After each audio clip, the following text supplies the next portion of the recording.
اعوذ باللہ من الشیطان الرجیم، بسم اللہ الرحمن الرحیم۔ اسلامک ہب کے معزز سامعین، السلام علیکم۔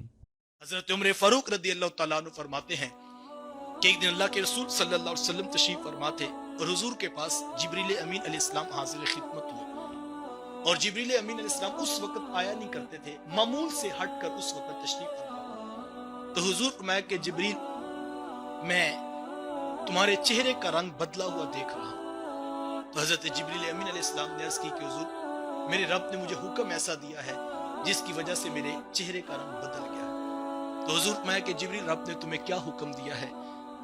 تو عرض کی حضور، مجھے رب نے حکم دیا ہے کہ جبریل جہنم کی آگ کے اندر پھونکا جائے۔ تو میں نے 1000 سال تک جہنم کی آگ میں جو ہے پھونکنے کا حکم دیا، تو جہنم کی آگ سفید رنگ کی ہو گئی۔ رب نے پھر حکم دیا کہ جبریل اس کے اندر مزید پھونکا جائے۔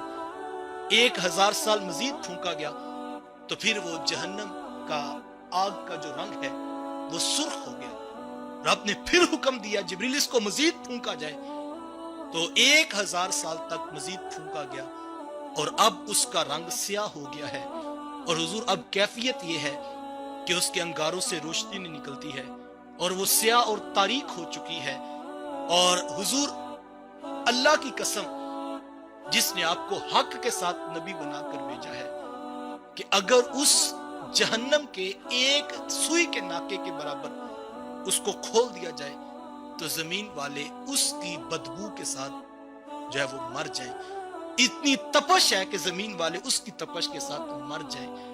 اور حضور، میں اگر جہنم کے نگران میں سے کسی ایک کو زمین پر اتار دیا جائے، اس کی شکل کی بدصورتی دیکھ کر زمین والے فوت ہو جائیں۔ اور فرمایا کہ اگر جن زنجیروں کے اندر جہنم کو جکڑ دیا گیا ہے، اگر وہ ایک زنجیر پہاڑوں پر ڈال دی جائے، 7 زمینوں تک اس کا کوئی وزن نہ اٹھا سکے۔ ایک روایت میں آتا ہے کل جہنم کو جب محشر کے میدان میں لایا جائے گا، 70,000 زنجیروں کے اندر جکڑ کر کے جو ہے وہ جہنم کو محشر کے میدان میں لایا جائے گا، اور ہر زنجیر کو 70,000 فرشتے جو وہ دھکیل رہے ہوں گے۔ اتنا کٹھن مرحلہ ہوگا۔ یہ سارا عذاب جبریل امین علیہ السلام نے جہنم کا بیان کیا، اور حضور دیکھا کہ جبریل امین علیہ السلام کی آنکھوں میں آنسو۔ تو حضور میں کہ جبریل، تم کیوں رو رہے ہو جبکہ تم تو اللہ کے ہاں بڑے اونچے مرتبے پہ موجود ہو؟ تو جبریل امین علیہ السلام عرض کرتے ہیں کہ حضور، میں کیوں نہ رہوں؟ مجھے یہ خیال رلا دیتا ہے کہ جو مرتبہ رب کی نگاہ میں ہے، اگر میں حقیقت میں اس رتبے پر نہ ہوا تو کل میرے ساتھ کیا ہوگا؟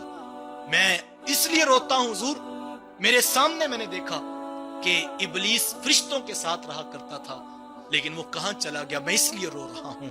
آقا کریم علیہ السلام، جبریل امین علیہ السلام کی یہ کیفیت دیکھی تو میرے حضور کی آنکھوں میں آنسو آ گئے۔ اور تھوڑی دیر کے بعد جب حضور جبریل امین علیہ السلام چلے گئے تو آقا کریم علیہ السلام باہر نکلے تو کچھ لوگ وہاں پر ہنسی مذاق کر رہے تھے۔ تو حضور اس موقع پر فرمایا کہ جو میں جانتا ہوں اگر تم جان لو تو تم تھوڑا ہنسو اور زیادہ رویا کرو، اور فرمایا تم ایک لقمہ حلق سے نیچے نہ اتار سکو، جو میں نے دیکھا اگر تم وہ دیکھ لو۔ تو اتنا سخت معاملہ ہے۔ حضور ایک دن جبریل امین علیہ السلام سے پوچھا، جبریل، میں نے کبھی میکائیل کو مسکراتے نہیں دیکھا۔ حضرت جبریل امین علیہ السلام عرض کرتے ہیں کہ حضور، جب سے میکائیل نے جہنم کو دیکھا ہے اس کے بعد وہ کبھی مسکرایا نہیں ہے۔